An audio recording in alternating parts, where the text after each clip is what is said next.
The endgame is the final phase of chess. It comes after the opening and the middle game. Of course, not every game makes it to the endgame if somebody gets checkmated in 4 moves, but in many ways, I think it's the most important part of the game to study. Because if you know which endgames are winning and even losing, then you know in the middle game what kinds of endgames to go for and frankly when to avoid the endgame altogether.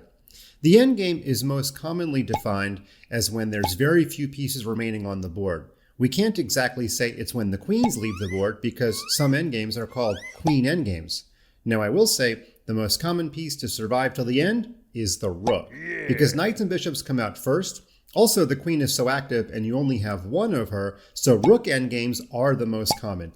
This is a very typical rook endgame which should end up drawn, but even Magnus Carlsen has won something very, very similar to this.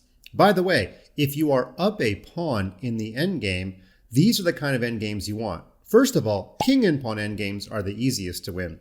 Then knight endgames, then bishop endgames, as long as the bishops are on the same color. Rook endgames are next, and the hardest endgames to win when you're up a pawn are the queen endgames. That takes, of course, a lot of study. I should also mention that before you do any endgames that involve pawns, you should learn the basic endgame checkmates. For example, king and queen versus king and rook versus king, and then if you want a bigger challenge, king and 2 bishops, and if you want the biggest challenge, king, bishop, and knight versus king. That one might take you a while. Now, just to show you how not every chess term has an exact definition, take a look at this position.